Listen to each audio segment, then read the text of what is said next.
अस्सलाम वालेकुम व्यूअर्स, कैसे हैं आप सब। आज हम हाजिर हैं आपके साथ न्यू रेसिपी शेयर करेंगे। आज अगेन फ़िश बना रहे हैं हम। हमें फ़िश बहुत ज़्यादा पसंद है। ये मैंने फ़िश लिए हैं और इसको मैं किस तरह फ्राई करूँगी और क्या क्या ऐड करूँगी। मसाले हल्दी है, लाल मिर्च पाउडर है, कुटी हुई लाल मिर्च है और मैदा मैंने लिया हुआ है। आप सादा फ्लोर भी दे सकते हैं। इन सबको मैं मिक्स करूँगी और इनका एक पेस्ट बनाऊँगी। उस पेस्ट को अप्लाई करूँगी फ़िश पे। ये देखो गाढ़ा सा एक थिक पेस्ट बन गया है और इस तरह अप्लाई करेंगे।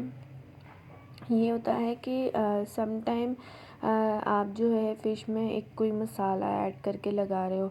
इस वाली इन आइटम के पेस्ट से पता है क्या होता है कि जो बाहर आप फ़िश ले रहे होते हो और वो कितने क्रिस्पी लाइक एक टेस्ट दे रहे होते हैं आपको। तो मुझे क्रिस्पी फ़िश बनाने थे, तो इसलिए मैंने ये रेसिपी चूज़ की है और अब मैंने सोचा मैं आप लोगों के साथ शेयर कर दूँ।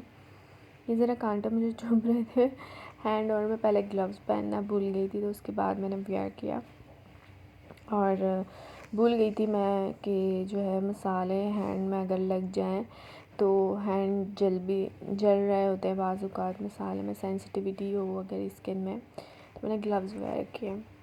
इस तरह अंदर तक आपने मैरिनेट करके मसाला लगा लेना है और इसमें आप मैदा ना हो तो आप फ्लोर भी यूज़ कर सकते हैं, आम सा आटा।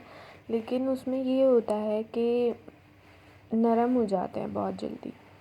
मैंने इन सब फ़िश को मसाले लगा दिए, अच्छे से मैरिनेट किए और फिर उनको बिल्कुल रैप करूँगी। मेरा भाई आया था छोटा, तो उनको रैप करके फिर मैंने इसको हाफ़ एन आवर के लिए रख दिए थे।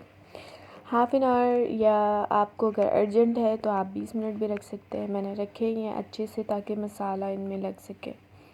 उसके बाद तवे में मैं फ्राई करूँगी 1 बाय 1 और बिल्कुल तेल गरम होना चाहिए, तो उसमें मैं फ्राई करूँगी और फ्राई हो चुके हैं। आप देख सकते हैं इनका लुक जो है ना क्रिस्पी लाइक लग रहा है। और ऊपर से मैंने जो है चाट मसाला, और अगर आपके पास आपको नहीं पसंद तो आप लेमन भी ऊपर लगा सकते हैं, आप चाट मसाला भी लगा सकते हैं। बिल्कुल ये कि जो बाहर जो फ़िश फेमस फ़िश बाय कर रहे होते हैं उनके पास अगर आप फ़िश देखें वो यही लुक के होते हैं और ऐसे ही लाइक क्रिस्पी और जूसी लग रहे होते हैं। ऊपर से हम लेमन लगा के खाते हैं, तो बिल्कुल उसी तरह की एक रेसिपी है ये। मैंने सोचा आप लोगों के साथ शेयर कर दो। आप इन फ़िश को राइस के साथ और जो है चपाती के साथ भी खा सकते हैं या वैसे ही खा सकते हैं। मुझे तो राइस पसंद है, तो मैंने वाइट राइस भी ऑलरेडी रेडी करके रख दिए थे। अब मैं आपको टेस्ट करके बताती हूँ कि ये कैसे हैं। मुझे ये क्रिस्पी ऐसा जो है ना बहुत पसंद है फ़िश का, तो मैंने ट्राई किया। ज़रूर ट्राई कीजिएगा, फिर हमें कमेंट सेक्शन में अपना फ़ीडबैक दीजिएगा। तब तक के लिए अल्लाह हाफ़िज़।